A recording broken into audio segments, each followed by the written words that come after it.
Hello again, my beautiful people. Jamaican youth here in the building with another video. And in this video, we're going to be talking about the round of 16 game between Jamaica and Colombia. So after the euphoria of Jamaica qualifying for the round of 16, historic feat by Jamaica, we're all happy. We're all very proud of the Reggae Girls and everything. If you haven't seen my video on that, you can go and check the previous video I have before this one. So the group stage of the World Cup, the Women's World Cup, completed today, and wow, another shocker. Germany's out of the World Cup, and Colombia and Morocco have gone through to the round of 16. And we're going to talk about that in a second. Before we get into that, I'd like to ask you to hit the like button. If you haven't done so, it helps to send the video out to more eyes. And if you haven't subscribed, to hit the subscribe button. We're definitely trying to grow the channel. Your support means a lot. So hit the subscribe button. Support Jamaican youth. You hear that? All right. So let's get right into it. Just a few things before we get into this game. So far, if you look at the Women's World Cup, a lot of the top 20 teams have been knocked out of the World Cup. If you have looked at it, I think 5 top 20 teams have been knocked out of the World Cup in the group stages of the World Cup, funny enough. And that includes Germany. I think Germany was ranked number 2 in the world. But Germany, Brazil, knocked out by Jamaica. Not only Jamaica, but you get the point. Germany, Brazil, Italy, China, and there is one more. Yes, if I remember, I will mention it, but I think it's 5. It's Italy, Germany, Brazil, China, and another top 20 team have been knocked. I think it's South Korea. South Korea is the other team. So Italy, Germany, Brazil, China, and South Korea have all been knocked out of the World Cup in the group stages of the tournament. So very shocking World Cup so far. It kind of shows that the women's game is growing, and the gap between the so-called big nations or better teams and the not so great nations or not so good teams is closing. And you even saw that in the men's World Cup too. Even though Argentina, which is a traditional powerhouse, ended up winning, Morocco made it all the way to the semifinals of the World Cup in the men's game. I know you see Morocco in the round of 16 of the women's game. So they must be doing something right in their football over there in Morocco. But they're doing well. But 5 teams knocked out. And Jamaica will face Colombia. No, this morning,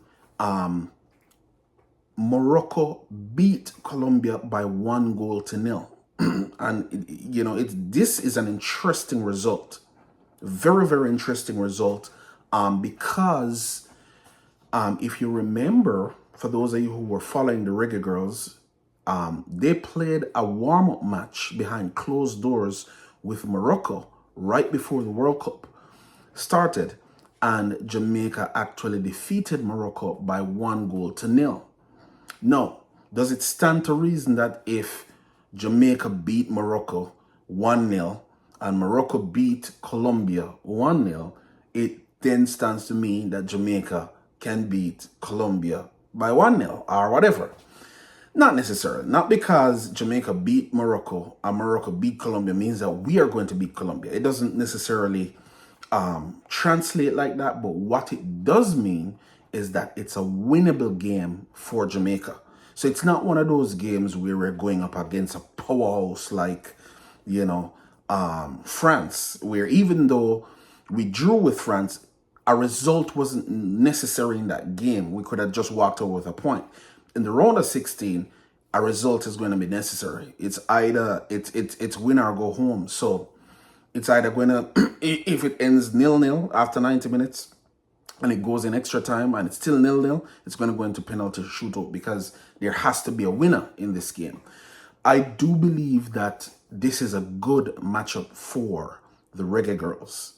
Of course, considering how the group turned out, Morocco probably would have been a better matchup for the Reggae Girls. But remember, we were all thinking it was going to be either Germany or Colombia, and if we had to choose between Germany and Colombia, I would have chosen Colombia, even though Colombia had beaten Germany. Now, if you look at the stats between Germany and Colombia, the Germany and Colombia game, which it really doesn't matter anymore, but still, Germany really dominated that game.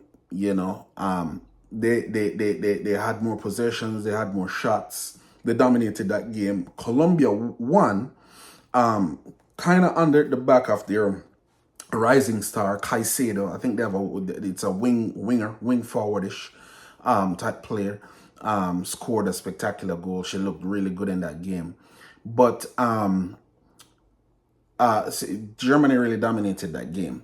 So Germany would have been a harder game for us to play, I think, especially being ranked number 2 in the world. But it turned out that Germany, they drew with South Korea this morning. So it effectively knocked them out of the tournament. And Morocco, by virtue, I think, of getting 2 wins, I think they beat Colombia. Obviously, they beat Colombia this morning 1-0, and they also beat South Korea. So by virtue of that, it gave them 6 points. Germany, I think, was on 4 points and crashed out of the World Cup. So that's that. Now, when you looked at the game between Colombia and Morocco, Morocco, that was a more close game, but Morocco had more possession of the ball Morocco. Colombia had more possession of the ball over Morocco. So, they're a ball handling team. I think in terms of shots on target, though, I think Morocco had more shots on target. Colombia had more shots overall, but Morocco had more shots on target. So maybe you could say Morocco kind of played a smarter game than Colombia did. And really, when you look at the lineup for Colombia versus Morocco, and then Colombia versus Germany, Colombia pretty much played the same team. The same starting team that they started against Germany is essentially the same starting team that they started against Morocco. So it's not like they put out a weaker team out there, a quote-unquote weaker team, or the bench players out there to play against Morocco. They put their starting team out there, the same starting team that beat Germany, and Morocco still defeated them.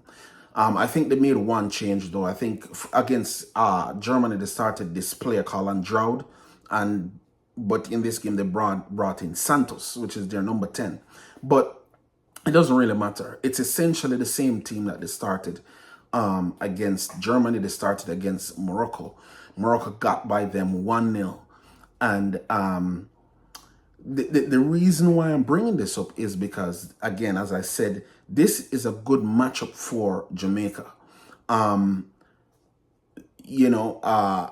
Morocco, unfortunately, we don't have any statistics on the Morocco versus Jamaica game that we played, that Jamaica won right before the World Cup. Jamaica won 1-0. They beat Morocco 1-0 right before the start of the World Cup. We don't have any stats on that because that game was played behind closed doors. So it was really just a game between the two nations, them playing, helping each other to get ready for the World Cup. But so that doesn't really speak to necessarily the strength of Morocco, but it could also say it doesn't speak to the strength of the Reggae Girls. The Reggae Girls is unbeaten so far in the tournament, in a tournament that involved France and Brazil, and with their performances against those two teams, France and Brazil, even though they didn't beat them, against Colombia, I'm backing the Reggae Girls. This is one of those games where I think the teams are evenly matched. I think both teams could walk away with a win easily from this game. But obviously, this is the team I'm rooting for. So, I mean, with the fact that we can't have a draw, we have to win, is the Reggae Girls. Reggae Girls without a doubt, the Reggae Girls for the win, Reggae Girls through to the quarterfinal of the World Cup. And if that happens, can you imagine? Can you imagine if that actually happens? Next week, Tuesday morning, at I think it's 4 a.m. 4 a.m. for me. That's going to be a really, really interesting game. The Reggae Girls looking good. They earned their way here. And, I think that's going to be a really, really, really interesting matchup for them. I think it's a good matchup for them. As I said earlier at the start of the tournament, or when I saw that the Jamaica was going to go through to the round of 16, I would have said I would have preferred Colombia instead of Germany. But no, we have Colombia, so we have to give thanks. Even though that group didn't shape out the way that I thought it was, we still have to give thanks for that, So, yeah, I think this game will be more open between Jamaica and Colombia. You won't see, I don't think either team will be on the back foot for the whole game in the way that you saw Jamaica against Brazil. Jamaica against Brazil were pretty much just defended most of the game, and we won. It pretty much seemed like a win, even though it was a draw, but it seemed like a win. So I don't think you're going to see that against Jamaica versus Colombia. That's going to be more of, each team is going to go for the win because each team is going to feel like they can beat each other. I think Bonishaw will have a better role to play in this game. I think she'll be able to take more shots on goal. I think she'll be able to get more support in the middle of the park and just get more opportunities. I still believe that Jody Brown can come to the party a little bit more stronger, and I mean, look, I'm not gonna, be too hard on Jody Brown because, it's been tough for even Bonnie Shaw. It's been very hard for her. So, if it's hard for her, then you can imagine it's going to be tough for Jody Brown too. But I think this game is a good enough matchup for Jamaica to be able to play with a little bit more expression. While being cautious, I mean, they're solid in defense. They haven't conceded a goal against France or Brazil. So I'm not really worried about the defense.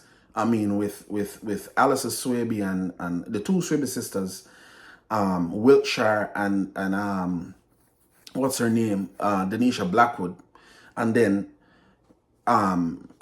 Samson, I think she's kind of playing right in front of the defenders, even though you still have Drew Spence right there too in front of her. I think defensively we look solid.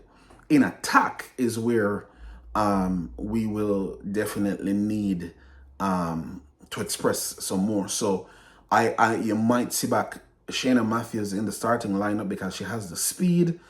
Bonishaw, obviously, and Jody Brown, I think she'll be able to express herself a little bit more.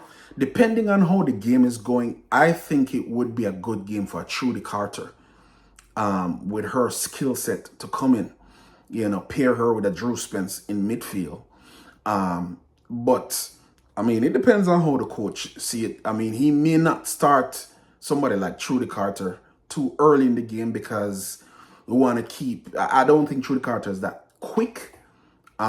So he might keep players on the field that can at least that have a little pace.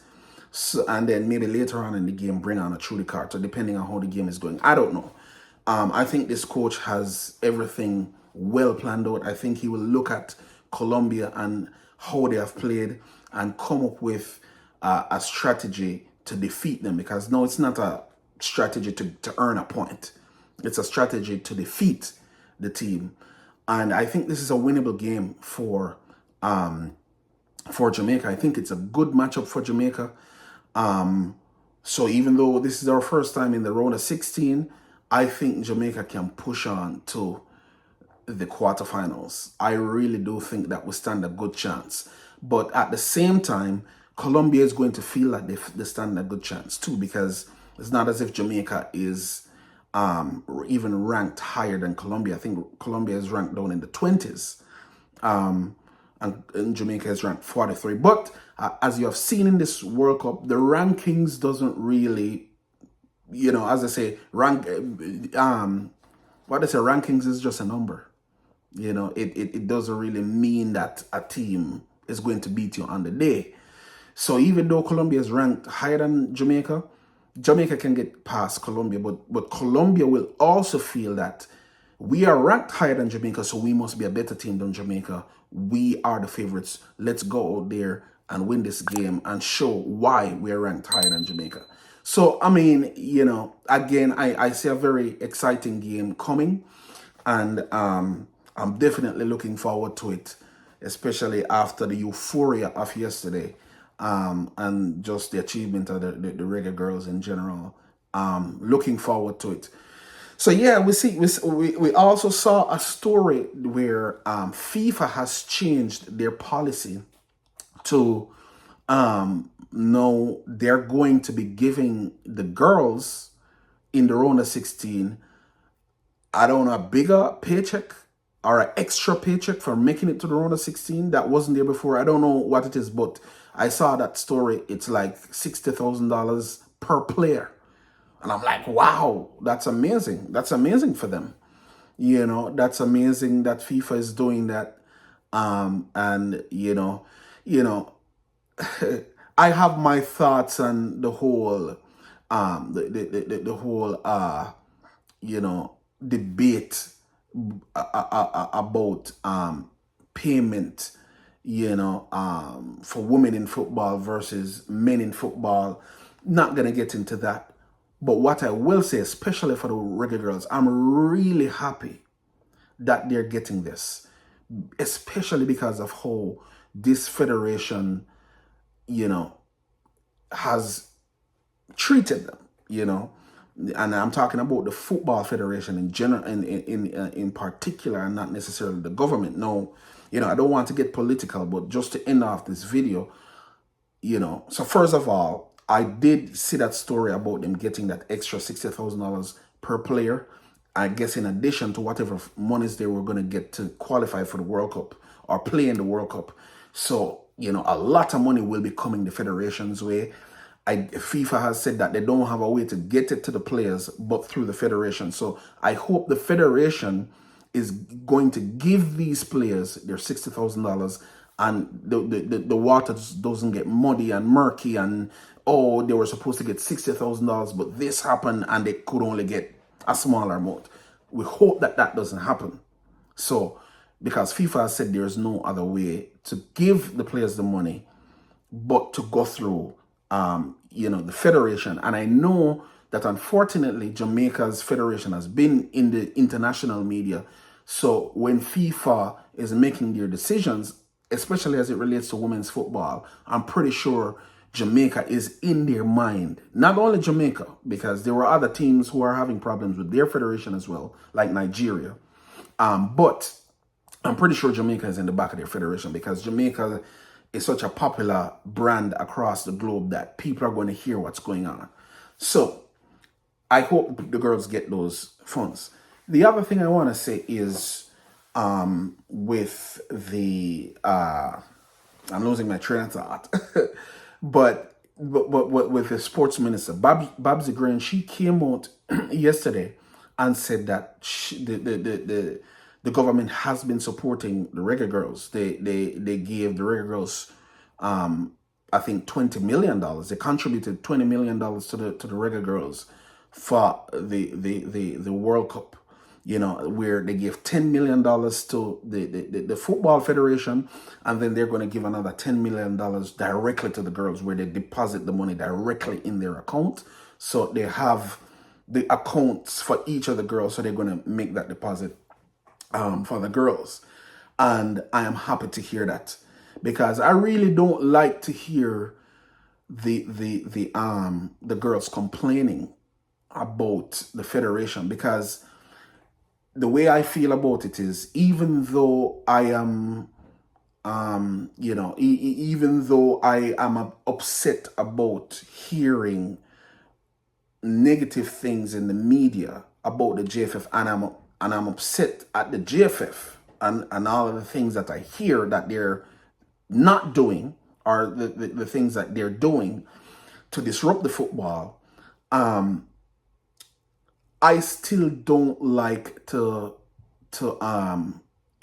at the same time, I would prefer if we're not talking negatively in the media about Jamaica, because it embarrasses Jamaica, like Babsy Grange says. But sometimes, unfortunately, it's like you have to embarrass them into action. And that's the problem there. I don't like the embarrassment. But when you force them to, have to come out and say stuff and embarrass you into action, that's where the problem is. So, it embarrasses Jamaica on the world stage, because when you listen to the games and they're talking bad about Jamaica, we like to see the achievement of the reggae girls, but we don't like to hear the negativity from the foreign press. But it's like, if JFF, if you don't want to hear the negativity in the foreign press, then don't do stuff that will force them to do to embarrass you. Don't do stuff like that. And again, look, I've heard some of the people from the JFF come out and say the whole transport issue, the whole thing about them not having transportation to fly from Amsterdam to Australia was false, that they actually had transportation, but it came out in the public that it was a problem and the JFF didn't do their jobs and all of that. And then, of course, the issue about not securing friendly matches for the reggae girls before the World Cup and all of that. I mean, the JFF came out and said they did their due diligence, but the team pulled out on them. Look, I'm not here to say who is right or who is wrong. What we just need is, for it to stop, to find a way to stop it, because like, we can't have these Jamaican teams doing as well as they're doing. And remember, look, as much as I cuss the reggae boys, they did well in the Gold Cup. They went to the semifinals, so they didn't do too badly either. So we can't have these Jamaican teams doing so well, and then we are hearing negativity in the media. So anyway, not going to get too much into that. There's so much more that I want to talk about. I'm going to leave it there, everyone. So on your way out, please smash the like button. Help to send the video out to many eyes. And if you haven't done so, please hit the subscribe button, as your support really helps. Reggae Girls to the World, let's cheer them on. They're going to be playing on Tuesday morning, Colombia. I think it's a good matchup for them. And I'm looking for another win and Jamaica through to the quarterfinals of the World Cup. So until next time, everyone, take care of yourself. I'm out.